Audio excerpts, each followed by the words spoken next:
This was the limit of the Roman Empire. Here in the north of England, the Emperor Hadrian built a last line of defence between his civilized world and the barbarians. But by the 5th century, Rome itself was threatened by the barbarian hordes, and the legions had abandoned Britain. We call the centuries that came afterwards the Dark Ages, a time of ignorance and savagery. But throughout my journey to understand the barbarians, I'm finding that more and more of the things that I value have their roots not in Roman civilization, but in the world the barbarians built in the ruins of the empire. Unlike the Romans, they left us no ruined palaces or stone monuments, but their legacy is just as enduring.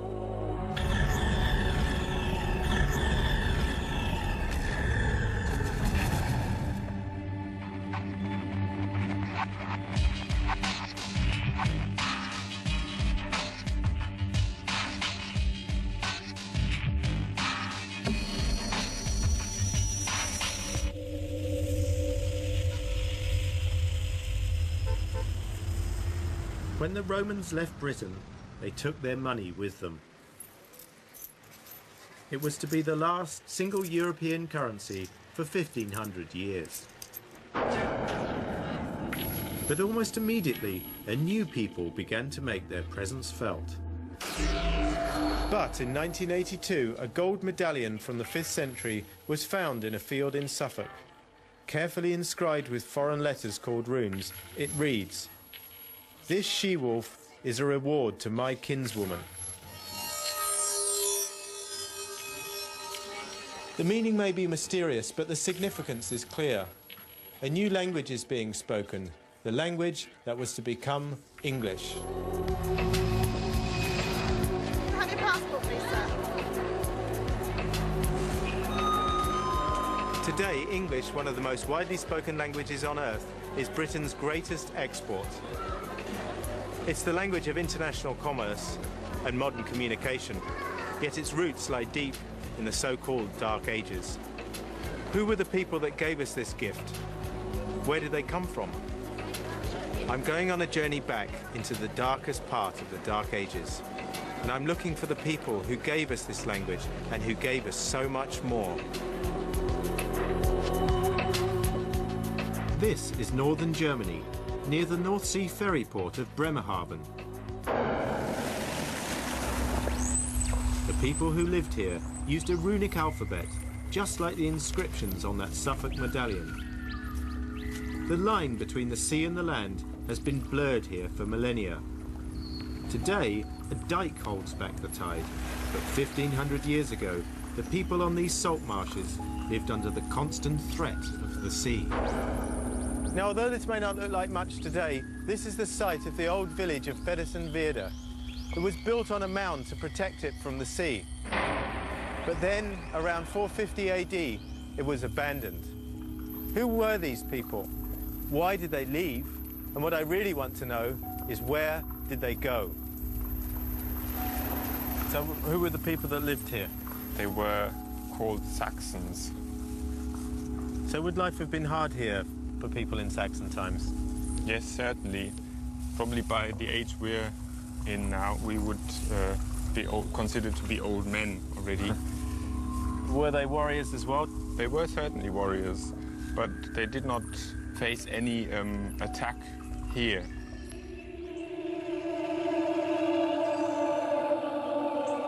The Saxons of Feddersen-Weerde had no fear of their neighbours, but the threat from the rising seas was another matter.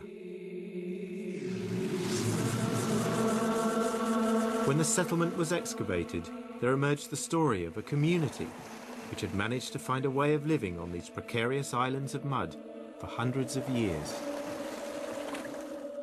Surprising to see these combs, because I suppose a lot of people tend to think of the Saxons as being unkempt people. Yes, it's funny you use this word unkempt. In German we say ungekämmt, which is exactly uncombed. And some Germanic tribes actually threw them into the piece of land they wanted to own, to make it their land. You can tell a lot about people from how they choose to bury their dead. The people who lived here buried their leaders in boats. The tradition of burying people in boats can be traced back to the 1st century in southern Scandinavia, but it actually spread around the whole North Sea. So who was buried in here? His furnishings show that he was a soldier in the Roman army. He had a belt buckle that showed that he must have been of a relatively high rank. And when he came back to his homelands, he was buried with his... Full military honours. Yes, so to speak. So if this man was perhaps in the Roman army, where might he have served? He might actually have served in England. This man was a Saxon, but as a soldier in the Roman army, he was part of the multicultural Roman club. So when his community buried him, they chose not only to bury him in a boat, as befitted a Saxon warrior from the shores of the North Sea, they also buried him with a throne and footstool after the fashion of a Roman emperor. A footstool inscribed with Saxon runes. It says skamella, and it means a little stool. Then the next side it says lgu skathi, and it means the harming of the deer, and this is actually what is depicted on the back side of the little stool. The deer has got his tongue hanging out, so in the next few moments he will collapse.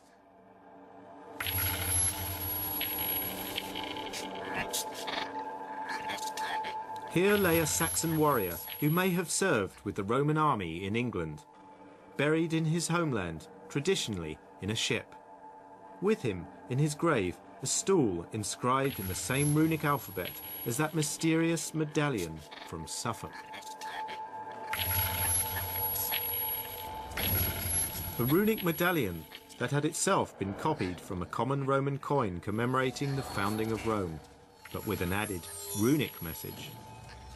The Dark Ages were a time of shifting cultural identities and of upheaval. We know from pollen evidence that the climate at Feddersen-Veerde was changing. The sea level was rising and the fields were flooding. It became impossible to live here anymore. These marshland Saxon villages vanished suddenly during the 5th century. The Saxons had to move on, but where to? It's a long and dangerous journey from here across the North Sea to the British Isles. Mainland Europe offered little more than a landscape of shifting populations and tribal competition. These huge rivers were once the highways and the boundaries of the Dark Ages. I'm going further north towards Denmark to a place that was once the home of another people, the Angles. The Angles came from the Jutland Peninsula in what is now southern Denmark.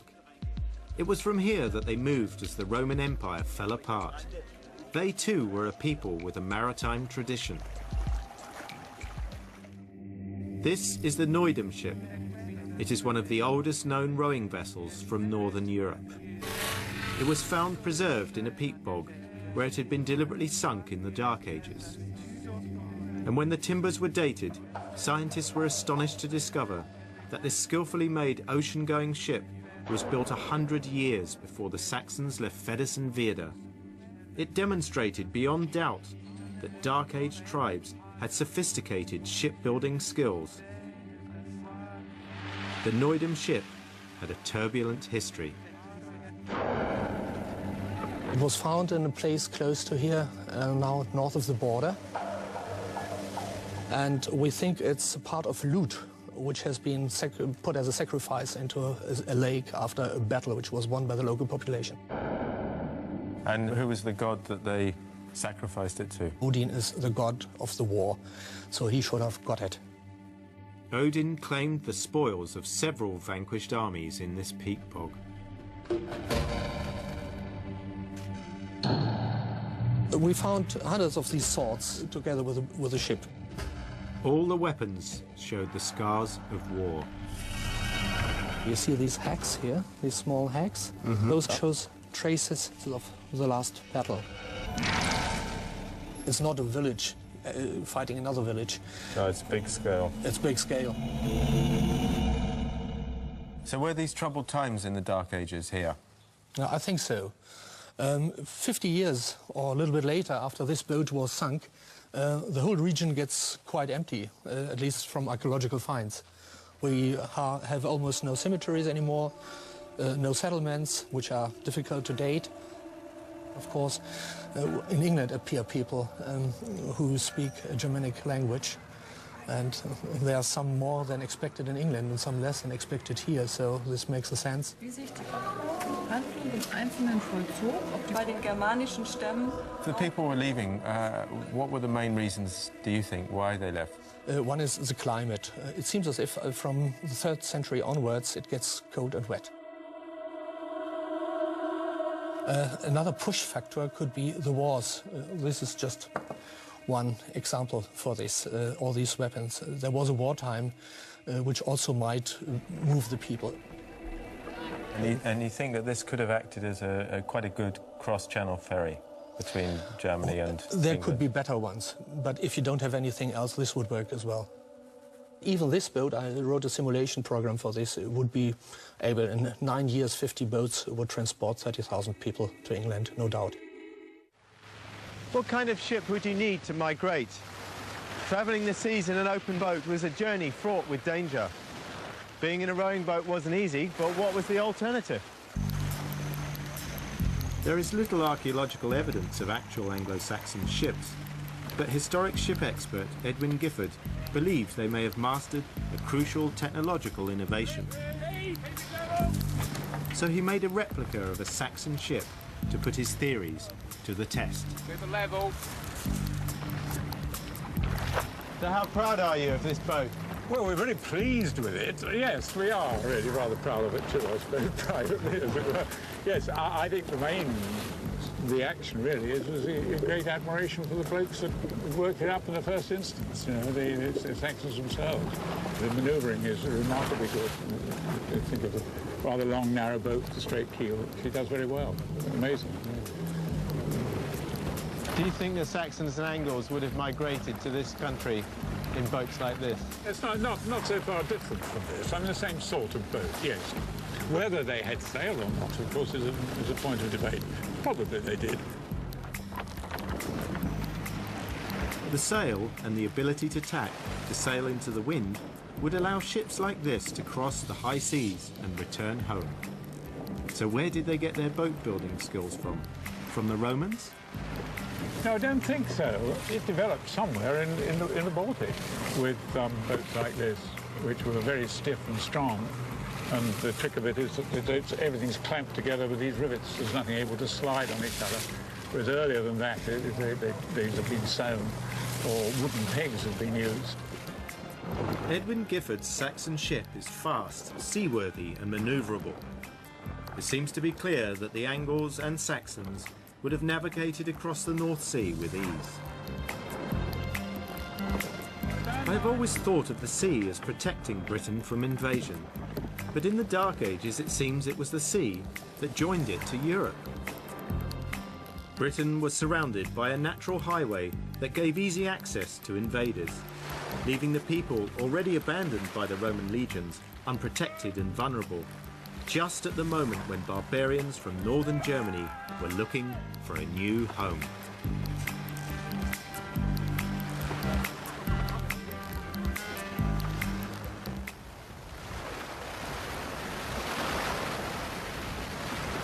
The North Sea crossing points of today have existed for thousands of years. In the Dark Ages, people would have arrived on these shores at points just like this. But was it a mass invasion led by warriors driving everyone before them, or were they simply a few economic migrants arriving in small numbers, ready to settle in peace? The answers may lie close to where that mysterious runic medallion was found, at a place called Lakenheath.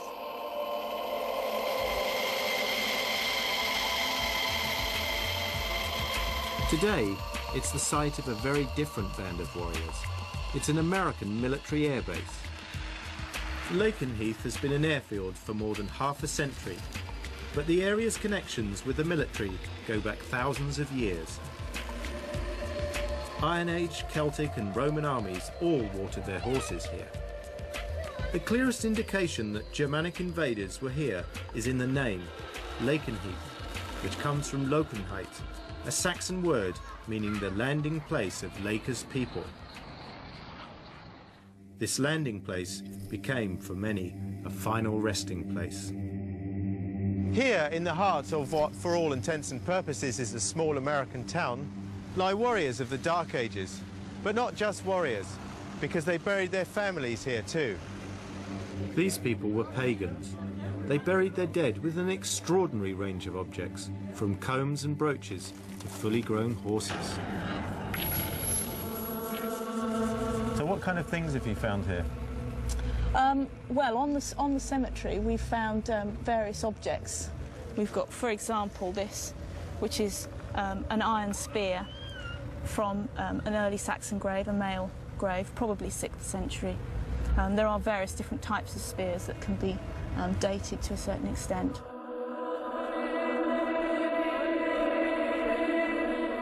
So if you found about 100 of these spearheads, does that mean that there was a lot of fighting going on?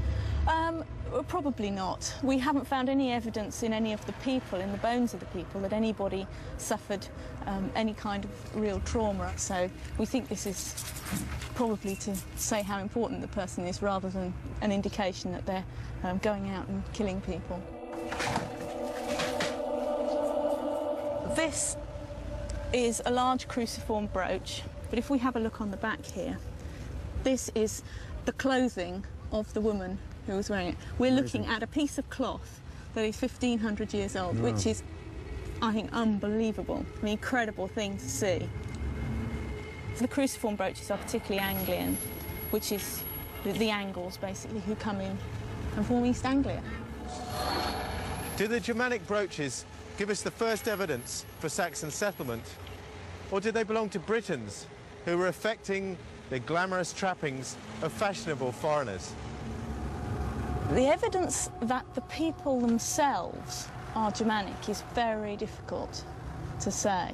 But what we have are various objects which can be seen to have clear links with the continent, such as pots like this, where the decorations are very similar to the pots and the decorations that are coming up in Northern Europe from the same kind of period. So it is a real sign of change, really? Yes, it is, yeah. We certainly know that people are coming in. What we don't know is how many people are coming in and what proportion of the population they make up. One of the rarest and most dramatic finds in Anglo-Saxon graves is a sword. It was a highly prized weapon and expensive to produce. We've got the skull at this end, and then we've got the sword on that side of the grave. You can see the hilt up fairly close to the skull, to the top of the skull, down to the tip here. Women dressed in Germanic fashion, warriors with swords but with no signs of battle. The evidence from Lakenheath is ambiguous.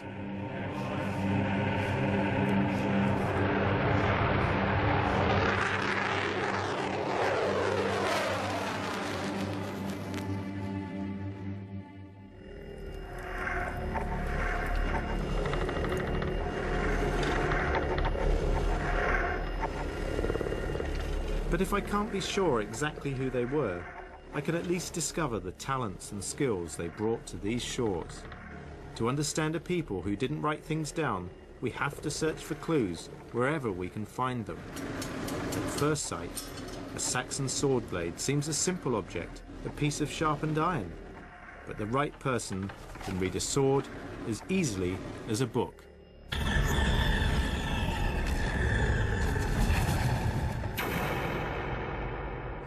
Well, the Saxon sword smiths were specialists in the work that they do, and the swords that they made had this wonderful patterning in them, which to start with was quite accidental because they were trying to get the metal to fold over, and the more you forge the metal, the more refined it becomes, so you get a better blade. The challenge for the Saxon smiths was to make a sword that combined flexibility so it wouldn't break and hardness to keep a sharp edge. They achieved this with the extraordinary pattern-welded sword. In a Saxon sword blade, there are 4 different types of iron, and each type of iron is specific to doing a job in that blade. Cutting edges that go all the way around the blade and are welded in are made out of non-phosphoric iron and a medium carbon steel, so that you get a hard cutting edge.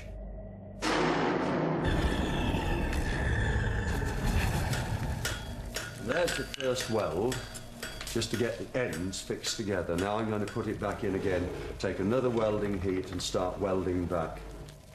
If a Saxon smith came into this workshop now, he would know exactly what I was doing. He'd feel right at home. He would say, but you don't want to do it that way. I can see you better. They were making this sort of structured blade 600 years before the Japanese started. We go on about the Japanese samurai blades. They were doing it 600 years earlier. So the Saxons beat the samurai to this. Yeah. You can see that this is an X-ray of an actual Saxon sword, and you can see the patterning in it.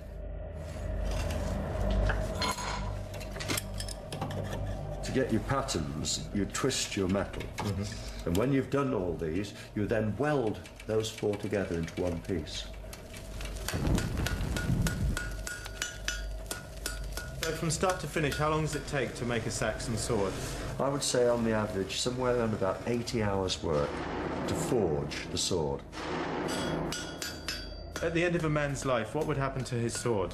This is the fascinating thing about it, is that they buried them with them. A precious weapon like that, and it went with him. And this is how we find them today, but we don't find that many.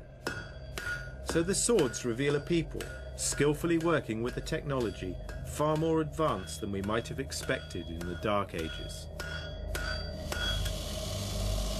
And these blades, when they were finished and sharpened up, they literally would cut a man in half. They would take arms off, they would take legs off, and there is a recorded incident of someone cleaving his opponent from his collarbone right through to his hip. So they worked. They worked, yeah. You see now, Richard, this is the blade that has been ground and polished, and what we're going to do is bring out the pattern by using an acid. Starting to come through up here. It's like watching a photograph developing.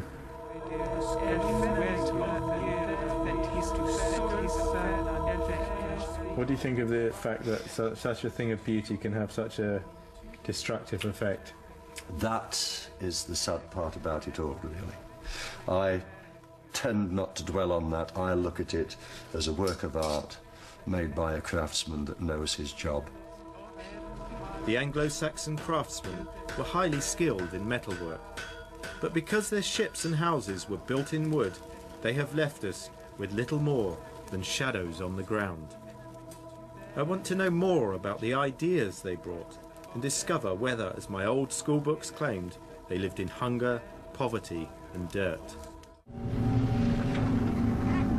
Did the Angles and Saxons who came to these islands 1500 years ago come in force displacing a local population, or did they arrive in small numbers eager to assimilate? A chance discovery in this North Yorkshire sand quarry offers some surprising answers. Right, well, we came here first in 1978 because someone found an Anglo-Saxon grave during quarrying. And so we came in, started the excavation, but it was a time when there was virtually no evidence of settlement. One of the big problems of Anglo-Saxon England, it was populated by dead people. There were no living. Just cemeteries. Just cemeteries. But at West Heslington, for the first time, they have documented an entire Anglo-Saxon world, although there's nothing to see on the surface. For the first time, we've managed to excavate a complete cemetery and a complete settlement. For the most part, we have the most complete picture of an early to Middle Saxon settlement that we have from anywhere in this country. Now, we're coming into the cemetery from the eastern side, and this sort of platform here was occupied by a major Neolithic monument, a henge with a ditch and bank around it, and entrances on either side. So yes, there's a real corker. This is a real traditional Anglo-Saxon burial, this one. Just as at Lakenheath, this site shows a continuity of occupation since the Iron Age.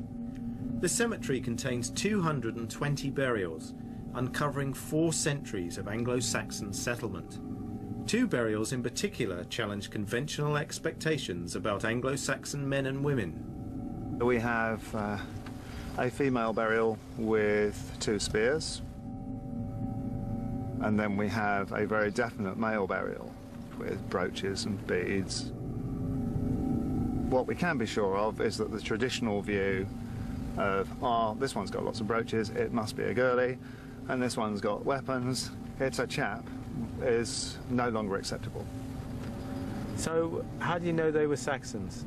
The population in this part of the country we would consider to be Anglians rather than Saxons. How many of them are actually continental? It's certainly not more than 20%. There was a population of perhaps 1.5 million people on these islands when the Romans left. Just how many migrants would it take to make a major impact?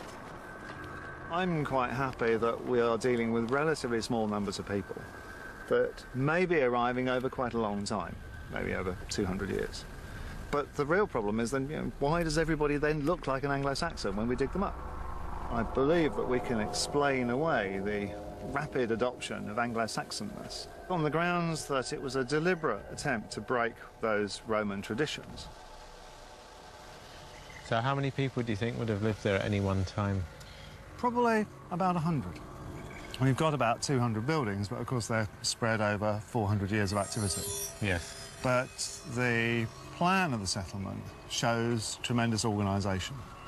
So the centre of town, I think, was this bit down here. This was downtown. Yeah. All the houses here seem to have been planned to the same few designs. It's almost as if there's an Anglo-Saxon Mr. Wimpy or Mr. Barrett out there who has a book of building plans, and you choose whichever one you like. It's interesting enough that that occurs on this site, but it's quite remarkable that that occurs throughout early Anglo-Saxon England. They had plenty of meat to eat, all round a good and varied diet. They're eating wild fowls, and they're hunting and gathering as well as growing crops out in the fields. And they're managing that landscape as well. So it doesn't sound really like the Dark Ages. No, I think the Dark Ages is the worst accident of naming that's happened to the past. It's a ridiculous concept. They were doing terribly fine. I mean, just one object. We had 800,000 animal bones. This is just a cattle toe bone. Is that a cat? Yep. So this is a kind of equivalent to a China cat that people buy today. They put it on the mantelpiece. Or somebody's just carved it for fun. When we started working here, the view of early Anglo-Saxon England was of a primitive pagan society living in scruffy little farmsteads, eking out a living in the land. We now have huge villages populated by relatively well-off people that are clearly in communication and trade with people not only in this country but abroad. And without that sophistication at this point, Anglo-Saxon England could never have developed. The trading routes of the Dark Ages were the seaborne routes of ideas and skills, and the traffic was not just one way. Whatever we call them, and they certainly didn't call themselves Anglo-Saxons, these newcomers from the East were to dominate life on these islands for 400 years. West Stow in Suffolk is the site of an early Anglo-Saxon village. I've come here because I want to try and get a sense of what it felt like to be an Anglo-Saxon. And it seems to me that the reconstructed village of West Stow is a pretty good place to start. West Stow was an early Anglo-Saxon village in a landscape that had been managed for hundreds of years. It would have been self-sufficient at a time when markets and towns were unknown to the newcomers. Today's Anglo-Saxons are part-time enthusiasts. We think that at any one time there are around about 30-ish people living here, probably an extended family, probably of 3 generations. It seems reasonable to think there were similar settlements in the area. Nice thing about this, it's rather like the Black & Decker workmate of its time. Yeah. Except, of course, here you can move the wood around any direction you like and grip it immediately. They were anything but crude. Their knowledge of the material they were working with was immense. Their skills were immense. You've only got to look at some of the metalwork and some of the woodwork and the jewellery and stuff from the period. If I've got to live at any time during the Dark Ages in any place, I think I'll quite happily settle for here. The village appears isolated today, but in Saxon times it would have had close links with the outside world as part of the largest of the Anglo-Saxon kingdoms, East Anglia. This is a cowrie shell, which you're probably familiar with. And this, of course, has come from the Red Sea or the Indian Ocean. And I think it's important to realise that a village like this was not totally out of touch with the rest of the world. Somebody somehow got things like this and things like ivory, and possibly also the garnets which may be in this brooch. It's a Frankish brooch, not an Anglo-Saxon brooch at all.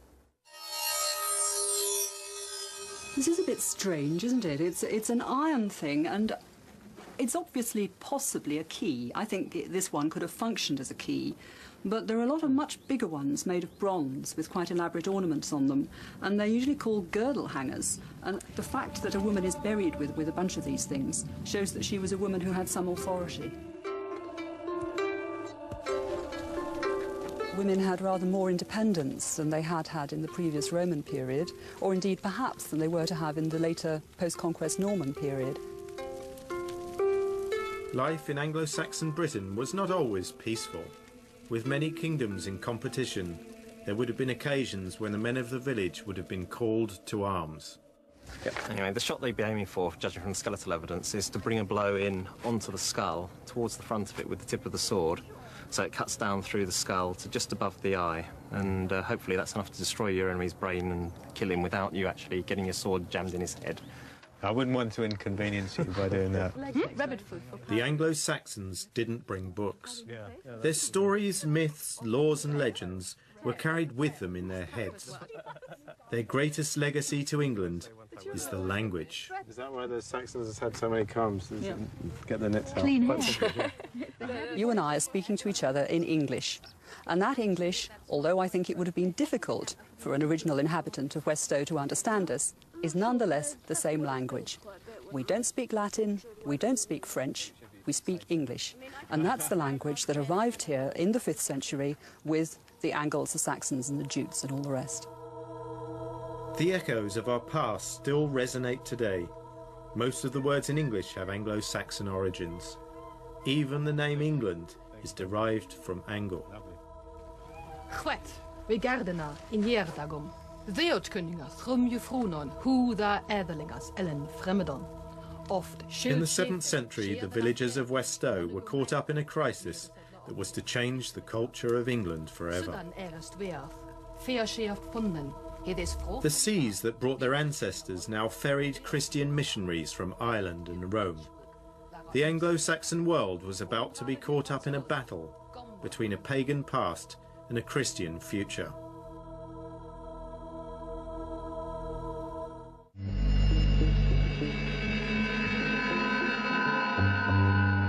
The Anglo-Saxon tribes who came to these shores left little to mark their presence, but perhaps their greatest secret lay buried beneath the earth for 1,300 years. I've been trying to peel away the myths and legends that surround the Dark Ages, and now I've come to the British Museum, this great temple of classical architecture, because within its walls lies the spirit of a society that can still dazzle us today.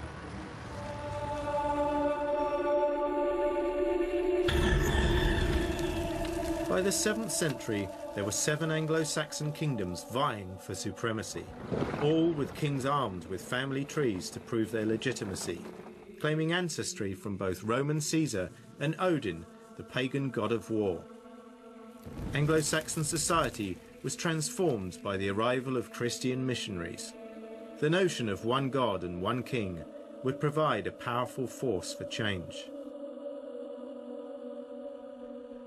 This is the Sutton Hoo treasure, the crown jewels of the Anglo-Saxon world and the grave goods of a pagan king, and they reveal the struggles of that crucial moment in English history. This isn't the kind of thing a person would normally expect to associate with the Dark Ages. The workmanship's fantastic. No, it's absolutely amazing. No, I mean, this is your real top-of-the-market object. I mean, the workmanship on it, the way the garnets are cut, you can see here, and the way they've set blue stone, mille-fiori, blue glass, in as precious jewels. I mean, it's quite a remarkable piece. We say it's a shoulder clasp, a pair of shoulder clasps, and they would have been worn literally on the shoulder like this. It opens on a hinge. If I just break it like this, you can see the hinge coming up.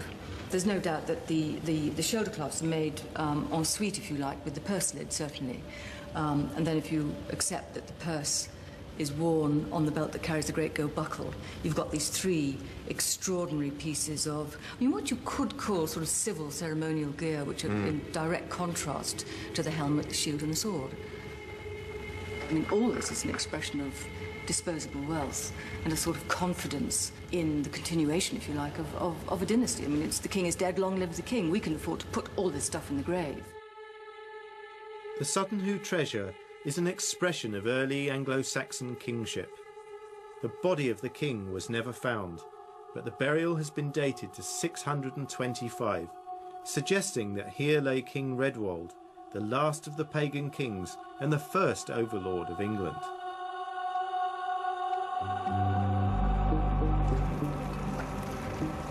Just 8 generations after their ancestors came to these shores, the Anglo-Saxons would have to make a choice between their old pagan gods and a new Christian empire. The River Deben is a quiet backwater, a place that time seems to have forgotten. But in Anglo-Saxon times, it was a busy thoroughfare and the heart of a powerful kingdom. The estuaries of Suffolk were just a short hop across the North Sea to the mouth of the Rhine, Europe's busiest artery. This was the front door, not just to East Anglia, but to the whole of Britain. It was from this river 1400 years ago that a royal sailing barge was hauled up onto the shore. It was then dragged up a 300-metre slope to the ridge above, where it was to become a coffin fit for a king. At the edge of this plateau, overlooking the estuary of the River Deben, lies a group of low circular mounds. These are the Sutton Hoo burial grounds. There may be no crumbling ruins or mysterious stone monuments here, but the simplicity of this site belies its importance, because it represents a turning point in English history. Superstition and myth had haunted this place for centuries. Mrs. Pretty, who owned the land, claimed to have seen shadowy figures on the mounds at night. She decided to go digging. The first of a long series of excavations began with the opening of 3 mounds. All had been robbed. On the eve of World War II, the largest mound was excavated. They found not a ship, but the shadow of a ship in the sand. No wood had survived, though its shape had been preserved in its sandy tomb for nearly 1400 years. At its heart, the king's treasure still remained virtually intact. This is Mound 2, Richard, which we've reconstructed. So we're now walking down into its quarry ditch here, which we excavated to start with. Oh, it's a great view. Yeah. There are 18 mounds that we know about. You see, they're quite spread out, and originally much higher. So quite a grand monument with a strong profile that you could see from the river.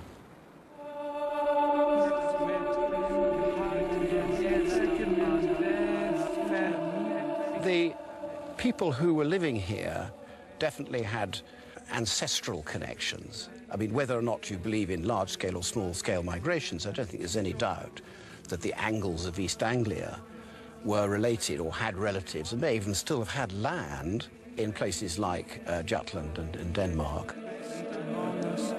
They were in contact, yeah. I see boats going up and down this river, visiting those other places.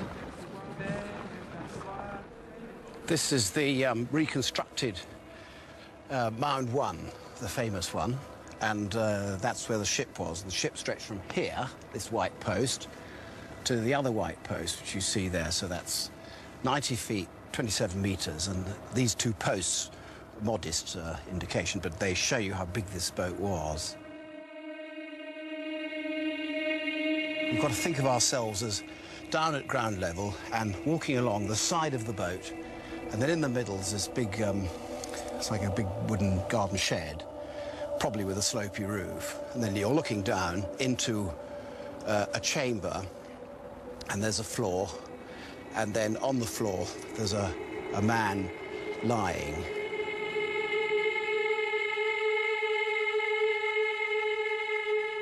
The man is lying here with his feet that way to the east and his head here. And at this end of the chamber you have the sort of regalia, the sceptre, the standard. His shield is up against the wall of the chamber. And then the sword, and then the helmet about here, which then broke into lots of pieces. A pile of silver bowls, and then bundles of spears, so all the weaponry's up that end.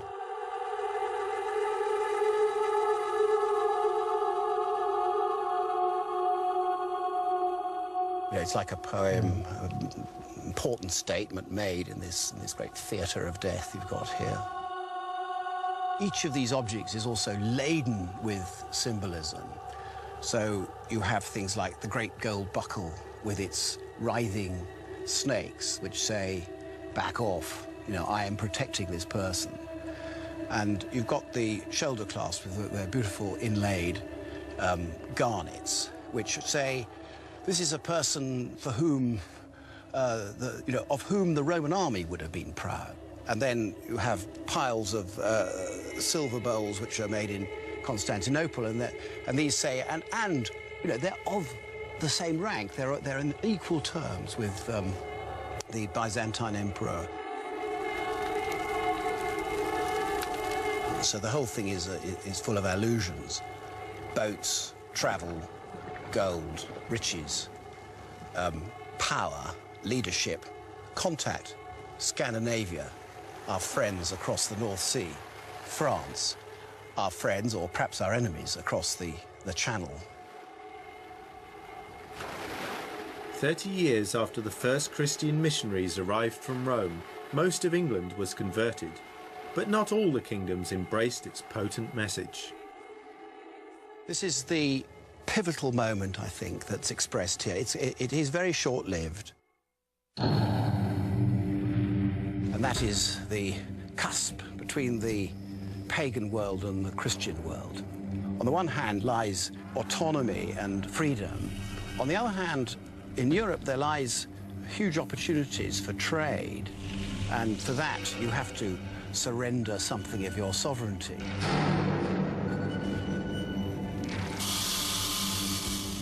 I think at that point there were battles. And maybe it's battle that does decide. If the God mighty in battle is on your side, then that's a sign of what the future ought to be. The future lay with the Christian kings. Soon there was to be one God and one king ruling England. So this is, for me, one last demonstrative occasion, an attempt to build a pagan kingdom in East Anglia. And that's why these mounds have been captured here. That's why it's such a sort of precious monument for us. The moment passed, East Anglia became Christian, and Sutton Hoo was left as a place of myth and legend, but one which held darker secrets alongside its treasures. Victims garroted, beheaded and occasionally dismembered, lie in clusters around the unconsecrated burial mounds. Their bodies decayed, but their dying agonies are frozen as shadows in the sand.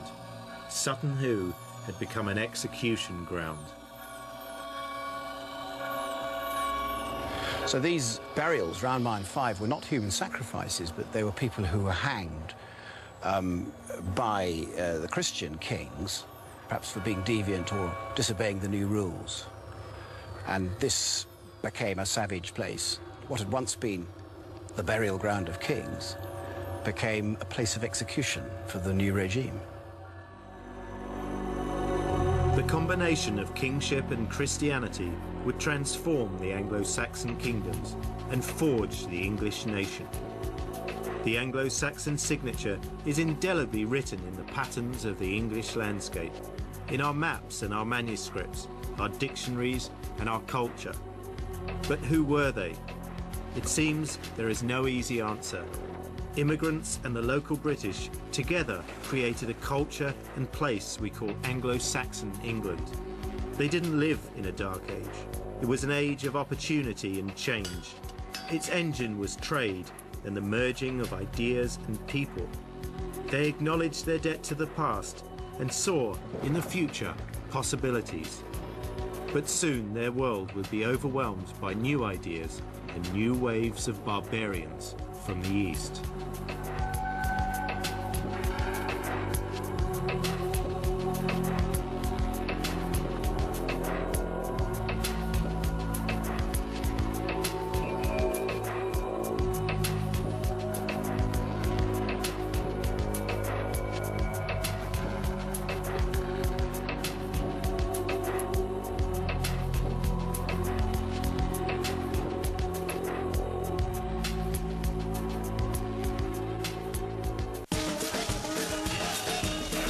Was to become English.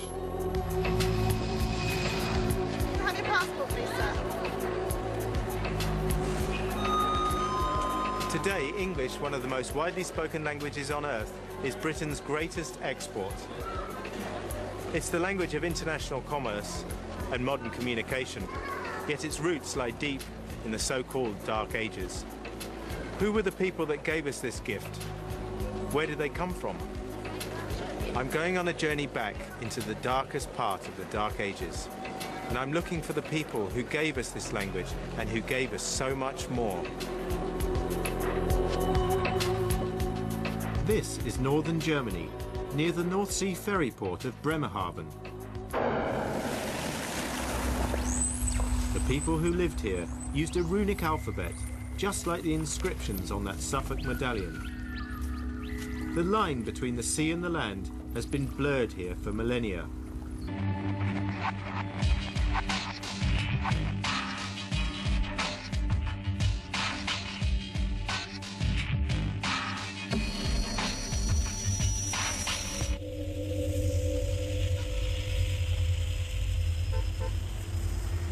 When the Romans left Britain, they took their money with them. It was to be the last single European currency for 1500 years. But almost immediately, a new people began to make their presence felt. But in 1982, a gold medallion from the 5th century was found in a field in Suffolk. Carefully inscribed with foreign letters called runes, it reads, "This she-wolf is a reward to my kinswoman." The meaning may be mysterious, but the significance is clear. A new language is being spoken, the language that... The Saxons of Fedus and Werder had no fear of their neighbours, but the threat from the rising seas was another matter. When the settlement was excavated, there emerged the story of a community which had managed to find a way of living on these precarious islands of mud for hundreds of years. Surprising to see these combs, because I suppose a lot of people tend to think of the Saxons as being unkempt people. Yes, it's funny you use this word unkempt. In German we say ungekämmt, which is exactly uncombed. And some Germanic tribes actually threw them into the piece of land they wanted to own, to make it their land. You can tell a lot about people from how they choose to bury their dead. The people who lived here buried their leaders in boats. The tradition of burying people in boats can be traced back to the first... Today, a dike holds back the tide, but 1,500 years ago, the people on these salt marshes lived under the constant threat of the sea. Now, although this may not look like much today, this is the site of the old village of Pedersen-Veerde. It was built on a mound to protect it from the sea. But then, around 450 AD, it was abandoned. Who were these people? Why did they leave? And what I really want to know is, where did they go?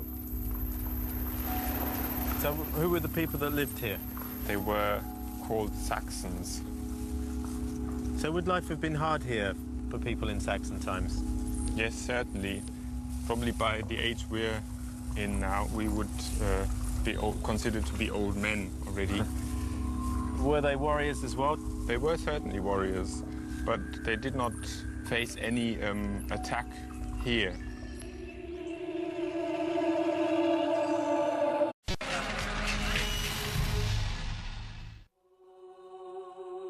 This was the limit of the Roman Empire. Here in the north of England, the Emperor Hadrian built a last line of defense between his civilized world and the barbarians. But by the 5th century, Rome itself was threatened by the barbarian hordes, and the legions had abandoned Britain. We call the centuries that came afterwards the Dark Ages, a time of ignorance and savagery. But throughout my journey to understand the barbarians, I'm finding that more and more of the things that I value have their roots not in Roman civilization, but in the world the barbarians built in the ruins of the empire. Unlike the Romans, they left us no ruined palaces or stone monuments, but their legacy is just as enduring.